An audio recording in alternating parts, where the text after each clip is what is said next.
Okay, so I think it got too noisy outside for me to read, so I'm back inside the library. I'm going to start over My Pet Rattlesnake by Joe Hayes. This book is kind of crazy. You really have to hang with it to the end, okay? When I was a kid, I was what you might call a desert rat. My favorite thing was to head off into the creosote bushes and mesquite trees. I'm not sure if I pronounced that right. Just to walk around and see the sights, smell the smells, and hear the sound of the desert. Isn't it interesting that some people live, like we live by the ocean and a river? Some people live in the desert. Some people live in the mountains. Pretty cool. One time when I was wandering out in the desert, I heard a rattlesnake rattling. I followed the sound and discovered that a big rock had slid down off the bank of a dry wash and landed right on top of a rattler. The rock had pinned the snake to the ground. Well, I was a kind-hearted kid and I loved all animals. I felt sorry for the snake stuck under a rock like that. I saw a long stick lying there on the sand, so I picked it up and used it to move the rock aside and set the snake free. The rattlesnake looked up at me, and I could tell from the look in his eyes that he really appreciated what I'd done for him. "Oh, that's all right," I told him. "I don't mind helping you, but you can just go on your way now, and I'll go on mine." I turned and walked away.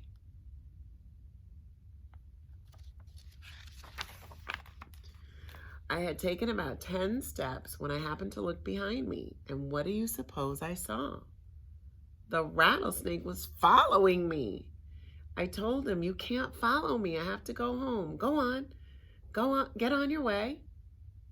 Well, I did pat him on the head a couple of times just to be nice to him. But then I turned and walked away. The snake kept following me. I sped up and he'd speed up too. I'd dodge around a bend into the arroyo and run to get ahead. He'd catch up to me every time. The rattlesnake followed me the whole way home. Wouldn't you be scared of that snake? I would. When I got home, I said to my dad, "Dad, can I keep this snake for a pet?" My dad couldn't believe what he was hearing. "What?" he said. "A rattlesnake for a pet?" "Dad," I said, "he followed me home. I can't get rid of him." My dad kind of scratched his chin and thought about it. "Well," he said at last, "we never had a rattlesnake for a pet before. You can keep him for a while and we'll see how it works out."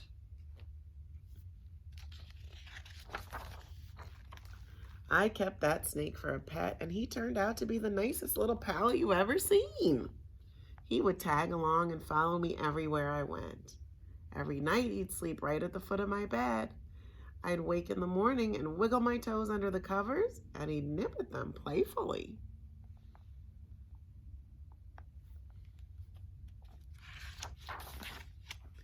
Of course, he didn't use his fangs when he bit my toes. In fact, the only thing he'd ever use his fangs for was to scratch on the screen door when he wanted to come in the house.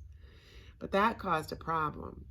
His fangs had a little bit of poison on them, and the poison would soak into the wood and make it swell up. The screen door was always sticking and hard to get open.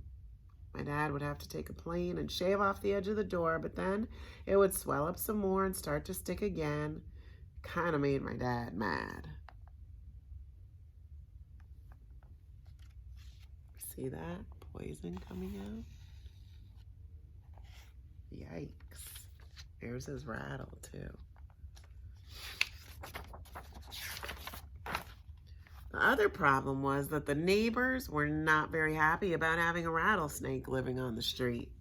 They were afraid he was going to bite one of the little kids. I knew my snake wouldn't bite anyone, but one day my dad said to me, "The neighbors are getting too upset. Take your snake back out to the desert and leave him there." I took my snake for a walk in the desert. We went about 2 miles. Then I sat down under a mesquite tree to rest. My snake coiled up beside me to take a nap.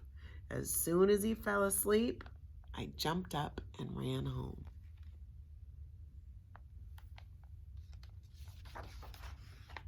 When I got home, you know what I saw, don't you? My rattlesnake. He knew a shortcut and got there before I did. My dad shook his head and told me we just have to get rid of that snake. So we loaded him into the trunk of the car and drove 35 miles out into the desert. We left him there and drove back home. He looks sad. I felt sad all day long. I really missed my little pet. I couldn't eat any supper that evening, and that night I couldn't sleep a wink. The next morning, I was sitting in the kitchen eating some breakfast. It didn't have any taste because I was feeling so sad. And then I heard a sound outside the door. My heart leapt up. I ran to the door, and sure enough, there was my rattlesnake, scratching to come inside. He had traveled all night long to get back home.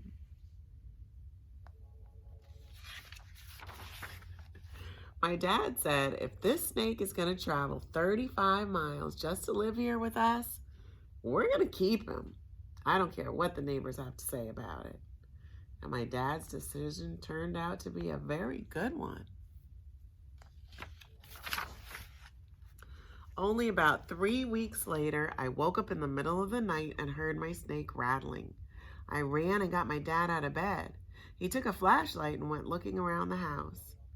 I'll be 16 kinds of a liar if a burglar hadn't broken into our house that night, and my rattlesnake had wrapped himself around the burglar's neck. His tail was hanging out the window. He was rattling for the police. What the heck? Isn't this story crazy? Isn't that the best watch rattlesnake you've ever heard of? I'll bet it is. But if this story has got you thinking about adopting a rattlesnake of your own, let me give you some advice. Take plenty of time with your snake and train him well. I didn't do that. Well, I was one of those kids who are always busy with one thing or another, and I didn't spend enough time with my rattlesnake. And he developed a bad habit. He started chasing cars. Then I tried to break him of the habit because I knew it would just be a matter of time until he got run over. But one day I was away at school. When I got home, my snake didn't meet me at the gate. He would always greet me at the gate, wagging his tail when I got home from school. I was worried. I ran all around looking for him. I ran out into the street, and sure enough, my snake had been run over. I think he was dead. He was just lying there in the middle of the street. Just like I have been lying to you this whole time.